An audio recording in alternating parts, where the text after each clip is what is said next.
할렐루야. 네, 오늘도 이 새벽에 주님 앞에 나오신 모든 분들 환영하고 또 축복합니다. 오늘 또 나누시는 말씀으로 또 우리 신앙을 되돌아보고 또 하나님의 새 힘을 얻는 귀한 시간 되시길 바라겠습니다. 우리가 지난 시간까지 하박국의 말씀을 묵상했습니다. 하박국 선지자는 유다의 말기 잔인한 바벨론의 군대가 코앞까지 쳐들어와서 나라가 풍전등화의 위기에 놓였을 때 가슴을 치며 기도했던 인물이죠. 그는 이렇게 기도합니다. 하나님, 어찌하여 이 땅의 불의를 가만히 보십니까?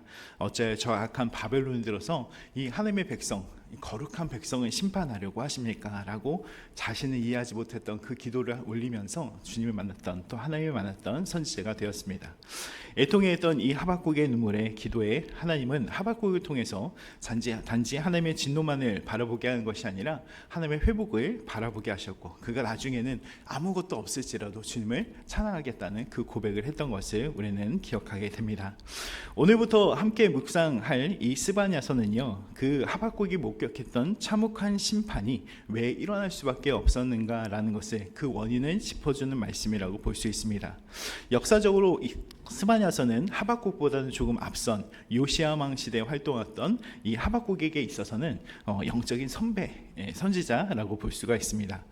본문 1절의 말씀을 보면 이 스바냐라는 선지자에 대해서 소개를 하고 있는데, 이 소개를 요약해 보면 이 사람이 히스기야 왕의 4대 손이다 라고 보여집니다. 현손이고 증손이고 라고 이렇게 표현을 하죠. 아들이고 라고 표현을 하는데, 즉 이 사람은 왕족 출신의 선지자였다라고 소개하고 있는 것을 우리는 보게 됩니다.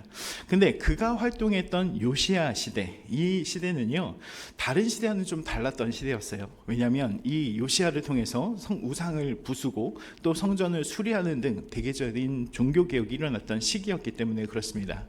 그런데 이 스바냐서의 말씀을 주의 깊게 살펴보게 되면 국가적으로는 대대적인 종교개혁 가운데 있었지만 백성들의 마음 깊은 곳에는 전혀 아직도 변하지 않고 있다는 사실을 말씀하고 있기 때문에 그렇습니다. 우리가 그런 얘기가 있죠. 속빈강정이라는 얘기를 많이 하고 있기도 하는데, 겉만 번지르르 할 뿐 그 속은 아직도 영적인 타락과 우상 숭배로 갉아먹히고 있었다라는 것을 말씀하고 있습니다.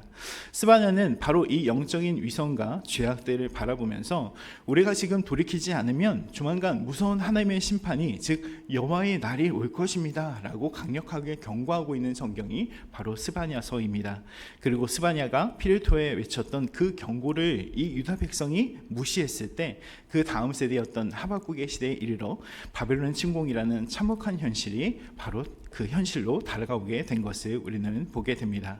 오늘 말씀을 통해서 이 스바냐가 그토록 경고했던 유다의 죄가 무엇인지를 또 살펴보고 우리의 신앙을 다시 돌아보며 하나님의 간절히 구하는 은혜가 있는 시간이 되시길 축원합니다. 오늘 본문의 말씀을 보게 되면 하나님의 심판의 강도가 얼마나 철저하고 두려운지를 잘 나타내는데, 2절과 3절 말씀입니다. 우리 같이 읽겠습니다. 시작. 여호와께서 이르시되 내가 땅 위에서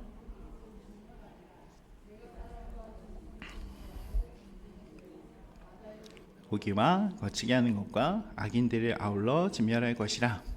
내가 사람을 땅 위에서 멸절하리라. 나 여호와의 말이니라. 아멘. 오늘 말씀 보니까 하나님께서 이렇게 말씀하세요. 땅의 모든 것을 진멸하겠다라고 선포하는 하나님의 두려운 말씀을 전해주시는 것을 보게 됩니다. 근데 이 선언이요 단순히 여기에만 기록된 것이 아니죠. 여러분 기억하시나요? 어디에 이런 말씀이 기록되어 있냐면 노아의 홍수 심판 때를 기억하게 됩니다. 창세기 6장 7절의 말씀을 보게 되면 하나님께서 이렇게 기록하면서 말씀하셨어요. 이르시되 내가 창조한 사람을 내가 지면에서 쓸어버리되 사람으로부터 가축과 기는 것과 공중의 새까지 그리하리니 이는 내가 그것들을 지었음을 한탄함이니라 하시니라 라고 말씀합니다. 하나님께서 사방을 둘러보셨던 것 같아요. 사방을 둘러봐도 어떤 소망이 없었기 때문에 하나님은 지면을 물로 쓸어버리셨던 그 철저한 심판을 행하셨고, 근데 그 심판을 지금 오늘 말씀 보니까 어디에다가 행하시겠다는 거예요? 유다 땅에.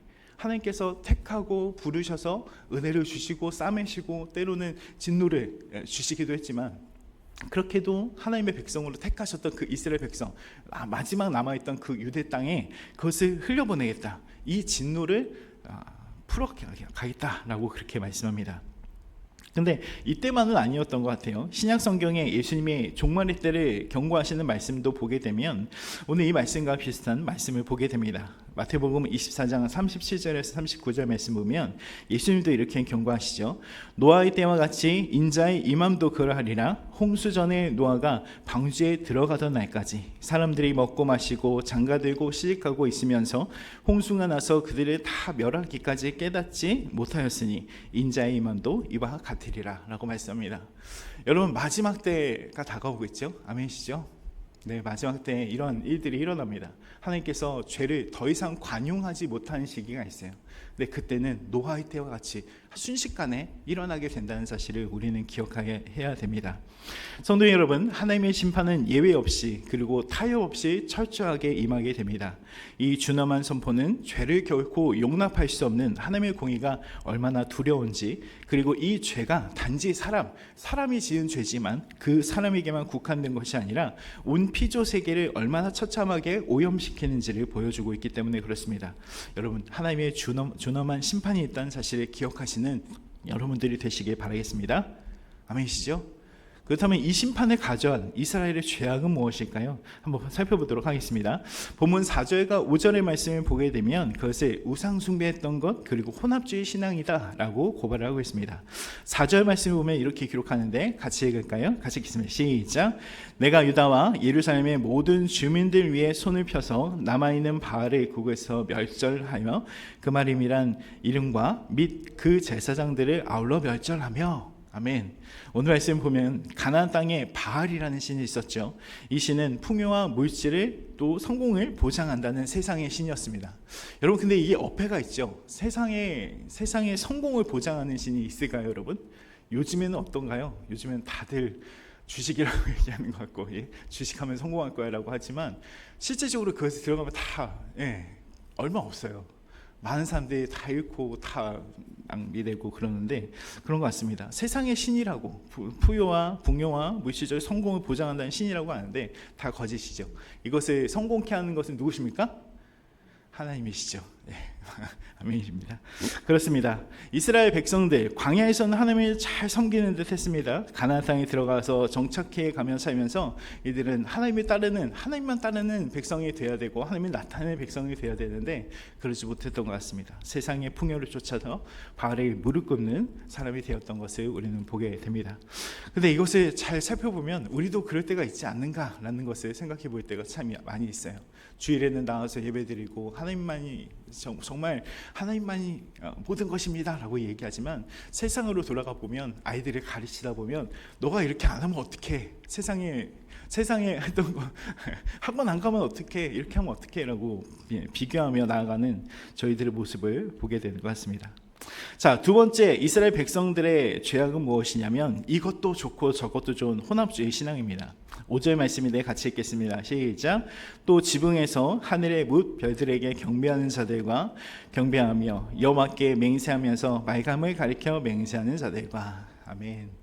오늘 5절 말씀을 보니까 이렇게 얘기합니다. 지붕에 올라가서 하늘, 일월성신, 이 별들에게 절하고 있다라는 표현이 등장해요. 동시에 성전에 와서는 여호와의 이름, 하나님의 이름을 이야기하면서 맹세합니다. 또 한편으로 그 맹세를 암몬의 가증한 우사님 말감이라는 이름으로 또 맹세하고 있다라고 이야기합니다.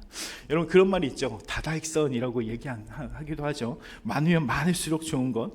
이스라엘 백성도 그런 것은 아니었을까라는 생각을 갖게 됩니다. 하나님 한 분이면 되지라는 그 신앙의 고백이 아니라 이 신도 좋고 저 신도 좋고 나를 영화롭게 해줄 신이라면, 우리를 부요하게 해줄 신이라면 내 명예와 나의 유익을 위해서 이 신 저 신 다 가져가는 사람이 되어버렸다는 것, 그것이 이스라엘 백성들의 그런 믿음의 실체였고 신앙의 모습이었던 것을 우리는 보게 됩니다.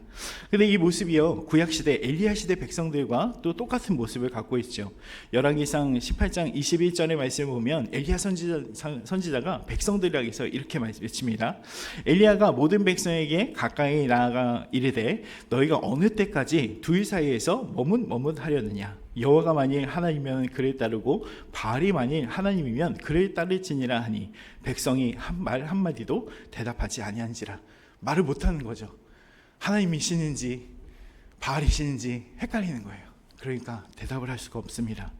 근데 이것이 이때만이 아니었죠. 신약의 말씀을 보면 예수님도 이것을 엄히 경고하시는 것을 보게 됩니다. 마태복음 6장 24절 말씀 보면 예수님도 이렇게 말씀하세요. 한 사람이 두 주인을 섬기지 못할 것이니 혹 이를 미워하고 저를 사랑하거나 혹 이를 중히 여기고 저를 경히 여김이라. 너희가 하나님과 재물을 겸하여 섬기지 못하느니라. 여러분 돈 필요해요. 그죠? 재물 많이 필요하죠. 하나님 섬기는 데 있어서도 돈도 필요하고 다른 것도 다 필요합니다. 그런데 여러분 우리는 하나님만 섬기는 저희가 되어야 됩니다. 아멘이시죠?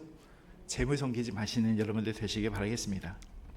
자, 우리 본문 6절의 말씀을 보면 하나님께서 왜 이토록 분노하시고 심판하시는지 그 기본적 이유에 대해서 말씀하시는데 같이 읽겠습니다. 시작. 여호와를 배반하고 따르지 아니한 자들과 여호와를 찾지도 아니하며 구하지도 아니한 자들을 멸절하리라 하니라. 아멘. 하나님께 우상 숭배, 하나님께서 이 우상 숭배를 심판하시는 이유는 곧 하나님의 배반의 행위이기 때문에 그렇습니다. 성경은 하나님과 우리를 부부 관계로 묘사할 때가 참 많이 있죠. 남편이 엄연히 살아있는데 다른 신에게 마음을 준다라는 것은 영적인 간음이자 배신 행위이기 때문에 그렇습니다. 더 나아가 하나님은 오늘 이 말씀을 통해서 뭐라고 말씀하시냐면 여호와를 찾지도 아니하고 구하지도 아니하는 태도에 대해서 심판하시겠다라고 말씀합니다. 왜 이것은 다른 것이 아니에요. 내가 할 수 있지라고 하면서 내 믿음이 이만큼 성장했으니까라고 하는 그것과는 전혀 다릅니다. 왜냐하면 이것은 무관심과 영적인 교만의 죄이기 때문에 그렇습니다. 여러분 신약성경 누가복음 15장 말씀을 보게 되면 탕자의 비유 기억하시죠? 아버지에게 재산을 받아서 먼 곳으로 나가서 그것들 다 써버린. 근데 그 말씀을 보게 되면요, 이 둘째 아들이 아버지에게 재산을 달라 그리고 먼 나라로 떠날 때 아버지와 싸우거나 욕한 적이 전혀 없습니다. 근데 그 중심에는 무엇이 있냐면 이렇게 얘기해요. 누가복음 15장 13절 말씀을 보면 이렇게 기록합니다. 그 후에 며칠이 안 되어 둘째 아들이 재물을 다 모아가지고 먼 나라에 가서 거기서 허랑방탕하며 그 재산을 낭비하더니 라고 말씀합니다.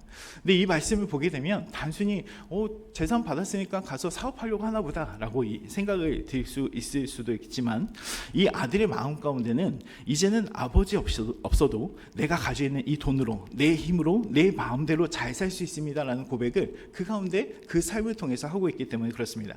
그러니까 아버지에게 뭐라고 합니까? 나에게 돌아온 분깃, 아버지 돌아가시면 받을 수 있는 분깃 나에게 주십시오. 아버지 나에게는 필요 없습니다 라고 하는 그 고백을 하고 있는 아들이 된 것을 우리는 보게 되죠. 오늘날 우리의 모습은 어떠신가요? 이러한 모습이 우리에게 있지는 않은지 모르겠습니다. 아버지를 찾지도 구하지도 않는 삶, 그것이 바로 죄의 본질인데 그 죄의 본질에 우리의 삶 가운데는 또 나타내고 있지는 않은지 모르겠어요. 내 삶의 기도가 마르고 하나님의 도우심을 구하지도 않고 내 경험과 지식, 내가 갖고 있는 물질로 얼마든지 잘 살 수 있다고 믿고 있다면 그것은 어떻게 보면 하나님을 내 마음에 하나님을 두기 싫어하는 무서운 영적인 교만임을 우리는 깨달아야 할 줄로 믿습니다. 사랑하는 성도 여러분, 오늘 스바냐 말을 통해서 울려 퍼지는 이 심판의 메시지는요, 단순히 2600년 전에 유대 백성을 향한 경고만은 아닐 것입니다. 겉으로는 종교의 모양을 갖추고 있지만 마음으로는 세상의 성공이라는 우상을 품고 세상과 하나님 사이에서 머뭇머뭇하고 있으며 정작 삶 속에서 하나님을 간절히 찾지도 구하지도 않은 채 살아가고 있는 우리를 향한 말씀일 것입니다. 이런 우리를 하나님은 멸절하겠다라고 말씀합니다. 여러분 그것을 기억하시고 경계하시고 우리의 삶을 다시금 하나님께 돌이키실 수 있는 여러분들 되시길 바라겠습니다. 그런데 오늘 말씀에 기억하셔야 되는 것이 또 한 가지가 있습니다. 심판을 선언하시는 이 하나님의 본심, 파멸이 아니라 회복 때문이기 때문에 그렇습니다. 매를 들어서라도 우리가 영적 잠에서 깨어나 다시 하나님의 품으로 돌아오기를 원하시는 사랑의 매기 때문입니다. 스바냐의 경고를 무시했을 때 결국 하박국 시대의 처참한 심판을 맞이했던 이스라엘 역사를 우리는 겨울로 삼고 오늘 이 시간에 우리의 영적 무감각과 교만을 회개하시는 모든 분들 되시길 바라겠습니다. 세상의 풍요를 구하던 손, 이제는 그것들을 좀 내려놓고 다시 하나님의 마음을 구하고 하나님을 찾으시는 모든 분들이 되셔서 여러분의 삶을 통해서 여러분의 가정이 또 우리 교회가 또 이 지역과 사회가 다시금 하나님께로 돌아갈 수 있는 귀한 일을 경험하는 모든 분들이 되시길 주님의 이름으로 축원드립니다.